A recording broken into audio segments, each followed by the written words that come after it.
నమస్కారం. ఈరోజు మనం ఒక ముఖ్యమైన చట్టం గురించి మాట్లాడుకుందాం. నమస్కారం. అదే 1948 ఫ్యాక్టరీల చట్టం. మన దగ్గర దీనికి సంబంధించిన కొంత సమాచారం ఉంది, పుస్తకాల్లోంచి తీసుకున్నది. అవును. దీని ఆధారంగా అసలు ఈ చట్టం ఎందుకొచ్చింది, దీని లక్ష్యాలేంటి, కార్మికుల ఆరోగ్యం, భద్రత, సంక్షేమం కోసం ఏం చెప్తోంది, ఇవన్నీ కొంచెం వివరంగా చూద్దాం. తప్పకుండా. ముందుగా, స్వాతంత్ర్యం రాకముందు కార్మికుల పరిస్థితి ఎలా ఉండేది, ఈ చట్టం తీసుకురావాల్సిన అవసరమేమొచ్చింది? నిజమేనండి.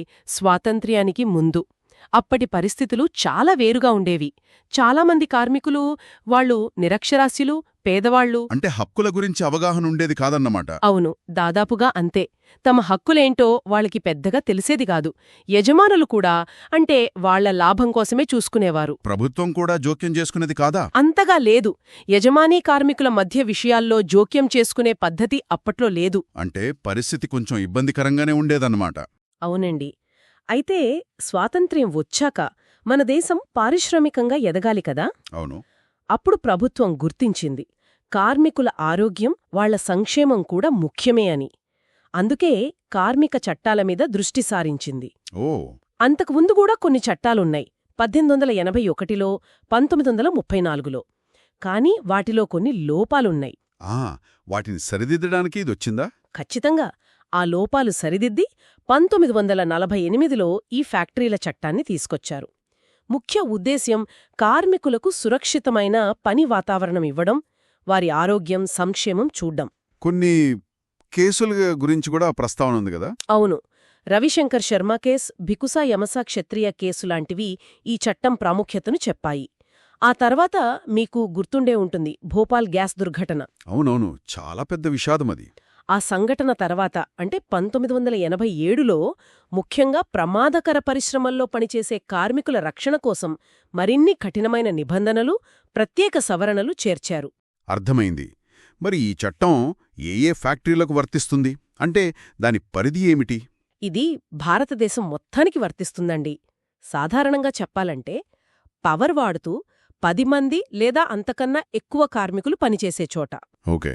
అలాగే పవర్ వాడకుండా 20 మంది లేదా అంతకన్నా ఎక్కువ కార్మికులు పనిచేసే చోట కూడా వర్తిస్తుంది. వేటికి వర్తించదు? గనులు, రైల్వే రన్నింగ్ షెడ్లు, హోటల్స్ ఇలాంటివి దీని కిందకు రావు. సరే. ఇందులో కొన్ని ముఖ్యమైన పదాలున్నాయి కదా: ఫ్యాక్టరీ, తయారీ ప్రక్రియ, కార్మికుడు. వీటి నిర్వచనాలెలా ఉన్నాయి? అవును, అవి కీలకం.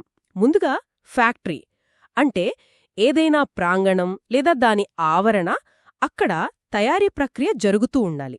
తయారీ ప్రక్రియ అంటే? ఇది చాలా విస్తృతమైనది. వస్తువులను తయారు చేయడం, మార్చడం, శుభ్రం చేయడం, ప్యాకింగ్ చేయడం, పగలగొట్టడం, నీళ్లు పంపు చేయడం, ప్రింటింగ్, ఓడలు కట్టడం, రిపేర్ చేయడం, చివరికి కోల్డ్ స్టోరేజ్ కూడా. ఇవన్నీ తయారీ ప్రక్రియ కిందకే వస్తాయి. ఉదాహరణకి బీడీలు చుట్టడం, ఉప్పు తయారు చేయడం, హోటల్ కిచెన్లో ఆహారం తయారు చేయడం కూడా తయారీ ప్రక్రియే. అంటే చాలా విస్తృతంగా ఉంది. మరి కార్మికుడు అంటే ఎవరు? కార్మికుడు అంటే జీతంతో గాని, జీతం లేకపోయినా గాని, నేరుగా యజమాని నియమించుకున్నా లేదా ఏజెన్సీ ద్వారా వచ్చినా, కాంట్రాక్ట్ కింద పనిచేస్తున్నా సరే, ఓకే, ఆ తయారీ ప్రక్రియలో గాని దానికి సంబంధించిన ఏ పనిలోనైనా నియమించబడిన వ్యక్తి. ఇక్కడ పర్యవేక్షణ, నియంత్రణ ముఖ్యం. క్యాంటీన్లలో పనిచేసేవారు కూడా వస్తారా? వస్తారు. కోర్టులు కూడా అదే చెప్పాయి. హల్దియా రిఫైనరీ కేసులో క్యాంటీన్ కార్మికులు కూడా ఈ చట్టం ప్రకారం కార్మికులే అని స్పష్టం చేశాయి. ఇక ఆక్రమణదారు అంటే ఫ్యాక్టరీ వ్యవహారాలపై అంతిమ నియంత్రణ, అల్టిమేట్ కంట్రోల్ ఉన్న వ్యక్తి అన్నమాట. ఒకవేళ అది కంపెనీ అయితే డైరెక్టర్లలో ఒకరు సాధారణంగా ఆక్రమణదారుగా ఉంటారు. జేకే ఇండస్ట్రీస్ కేసులో ఇదే చెప్పారు. ఆ నిర్వచనాలు చాలా స్పష్టంగా ఉన్నాయి. ముఖ్యంగా కార్మికుడు నిర్వచనం వల్ల కాంట్రాక్ట్ వర్కర్స్ కూడా కవర్ అవ్వడం ముఖ్యం. ఇక ఆరోగ్యం, భద్రత, సంక్షేమం కోసం ఏ నిబంధనలున్నాయి? అవునండి, చట్టం వీటిని 3 ముఖ్య విభాగాలుగా చెబుతుంది. మొదటిది ఆరోగ్యం, హెల్త్. ఆరోగ్యం విషయంలో ఏం జాగ్రత్తలు తీసుకోవాలి? పనిచేసే చోట పరిశుభ్రత ఉండాలి. సెక్ 11.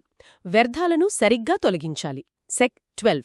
వెంటిలేషన్, సరైన ఉష్ణోగ్రత ఉండాలి. సెక్ 13. దుమ్ము, పొగ లాంటిది నియంత్రించాలి. సెక్ 14.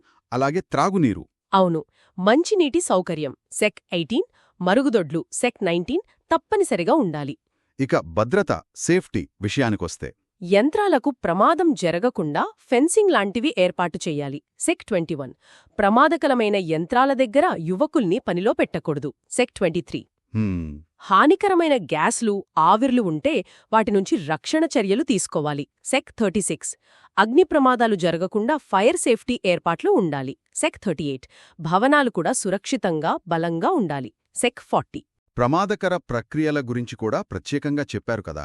అవును, భోపాల్ తర్వాత చేర్చినవే. సెక్షన్ 41A నుంచి హెచ్ వరకు వాటి గురించే. అక్కడింకా కఠినమైన భద్రతా నియమాలుంటాయి. మూడవది సంక్షేమం. వెల్ఫేర్ ఇందులో ఏమున్నాయి? కార్మికులు చేతులు, ముఖం కడుక్కోవడానికి వాషింగ్ సౌకర్యాలు. సెక్షన్ 42 ప్రథమ చికిత్స, ఫస్ట్ ఎయిడ్ బాక్సులు. సెక్షన్ 45 అందుబాటులో ఉంచాలి. క్యాంటీన్లు, రెస్ట్ రూమ్స్ లాంటివి ఉన్నాయి. 250 మంది కన్నా ఎక్కువ కార్మికులుంటే క్యాంటీన్. సెక్షన్ 46 150 మందికి పైగా ఉంటే విశ్రాంతి గదులు, రెస్ట్ రూమ్స్. సెక్షన్ 47 ఏర్పాటు చేయాలి.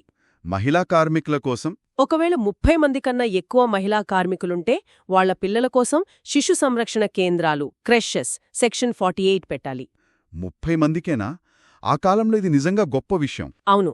అలాగే 500 మందికి పైగా కార్మికులుంటే ఒక సంక్షేమ అధికారిని నియమించాలి. సెక్షన్ 49 ఇవన్నీ బావున్నాయి.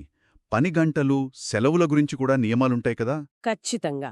వయోజన కార్మికులకు వారానికి 48 గంటలకు మించి పని చేయించకూడదు. సెక్ 51 రోజుకు 9 గంటలు. సెక్ 54 వారానికి సెలవు. తప్పనిసరిగా ఒక రోజు సెలవివ్వాలి. సెక్ 52 ఒకవేళ ఎక్కువ గంటలు అంటే ఓవర్ టైం చేయిస్తే దానికి రెట్టింపు జీతం ఇవ్వాలి. సెక్ 59 యువకులకు వాళ్లకి 14 నుంచి 18 ఏళ్లలోపు పని గంటలు ఇంకా తక్కువ. రోజుకు 4.5 గంటలకు మించకూడదు. సెక్ 71 వాళ్లకి డాక్టర్ నుంచి ఫిట్నెస్ సర్టిఫికెట్. సెక్ 69 కూడా తప్పనిసరి. వేతనంతో కూడిన సెలవులు ఉన్నాయి. వార్షిక సెలవులు, annual leave with wages. Sec 79 పనిచేసిన రోజుల ఆధారంగా ఈ సెలవులు లెక్కిస్తారు. సరే, ఇన్ని నియమాలున్నాయి. మరి వీటిని పాటించకపోతే, యాజమాన్యాలు ఉల్లంఘిస్తే ఏం జరుగుతుంది? చట్టంలో శిక్షలు కూడా నిర్దేశించారు. సెక్ 92 నిబంధనలు ఉల్లంఘిస్తే జరిమానాలు వెయ్యొచ్చు. కొన్ని తీవ్రమైన కేసుల్లో జైలు శిక్ష కూడా పడే అవకాశముంది. బాధ్యతెవరిది? ప్రధానంగా యజమాని లేదా మేనేజర్దే బాధ్యత.